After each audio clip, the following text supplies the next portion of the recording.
चलते चलते पूछ लेता हूँ मैं, हालांकि अभी तमिलनाडु और बंगाल का चुनाव अगले साल है और दूर है वो, लेकिन वहाँ पर क्या कोई परिवर्तन की गुंजाइश दिख रही है आपको?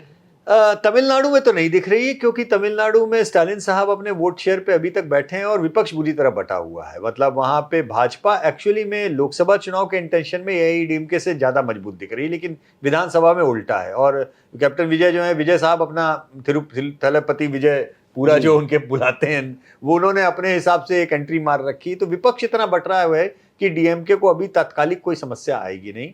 बंगाल में ममता बनर्जी इत्मीनान से बैठी हैं, हालांकि उनके खिलाफ नीचे की इनकम्बेंसी बहुत ज्यादा बढ़ रही है एमएलएस के खिलाफ, लेकिन जहां तक उनकी व्यक्तिगत स्वयं की पॉपुलैरिटी है उसके ऊपर जरा सा भी दब्बा नहीं लगा है। तो मुझे लगता है कि अभी जब तक वो चाहेंगी, अभी थोड़ा सा एक राउंड उनका और निकलेगा, ऐसी उम्मीद कह नहीं, मैं सकते हैं। इसलिए पूछ रहा हूँ कि बंगाल में भी अब राहुल गांधी के कम से कम समर्थक, राहुल गांधी तो नहीं कह रहे हैं, उनके जो सोशल मीडिया पर समर्थक है वो कह रहे हैं कि अब बंगाल में भी हराएंगे जैसे दिल्ली में हराया। अब बंगाल में भी हराएंगे जैसे दिल्ली में हराया है, मतलब अगर उसमें केवल बड़ी तादाद में मुस्लिम कैंडिडेट दे और मुसलमान वोट काटें और उसका इम्पैक्ट हो जाए तो अलग विषय है। लेकिन जैसा मैंने कहा, न तो मैं दिल्ली में उनको आपकी हार का कोई श्रेय मैं देता नहीं हूँ।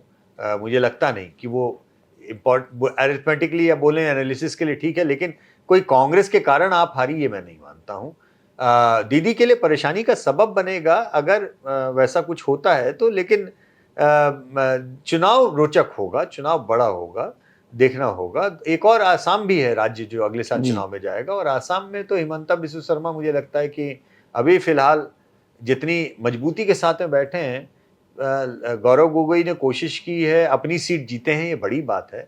लेकिन हिमंता बिस्वा शर्मा ने भी अपनी जो डिलिमिटेशन में कारीगरी की है, वो कहीं ना कहीं उनको एक साम दाम दंड भेद हर तरीके से, और अपने चीफ मिनिस्टर की रैंकिंग में वो लगातार ऊपर बने हुए हैं। अगर आप ध्यान दें तो टॉप 5 में उनका नाम आ जाता है, तो ये बड़ी बात है। छोटे से स्टेट के आने के बाद में उनका नाम उसमें आ जाना काफी क्रिटिकल है। और हिंदुत्व वोट के ऊपर राजनीति में, हाल ही वो कांग्रेस से गए हो भाजपा में, लेकिन जहां तक हिंदुत्व के मसले का सवाल है, योगी आदित्यनाथ से कम ट्रैक्शन उनको नहीं मिलता है। उनके बयान भी वैसे ही विवादित होते हैं, वो देते भी वैसे ही पोलराइजिंग स्टेटमेंट हैं। तो उस लिहाज से उन्होंने अपनी जगह पुख्ता कर ली है। बहुत बहुत धन्यवाद यशवंत इस बातचीत के लिए। तो हमारे साथ जुड़े थे यशवंत देशमुख, सी वोटर के फाउंडर, और मूड ऑफ द नेशन जो ट्रैकर अभी इंडिया टुडे ने प्रकाशित किया है, उससे ये स्पष्ट है कि भारतीय जनता पार्टी और प्रधानमंत्री नरेंद्र मोदी ने देश की राजनीति में ज़बरदस्त वापसी कर ली है।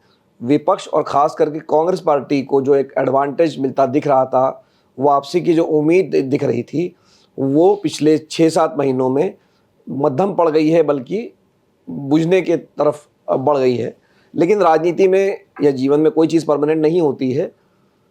अभी देश में और भी चुनाव है, बिहार में भी, वहाँ पे भी हालांकि लगता है यशवंत को कि एनडीए को एक बढ़त है, लेकिन वो बात लोकसभा चुनाव को लेकर थी। विधानसभा चुनाव अभी भी 8-9 महीने दूर है।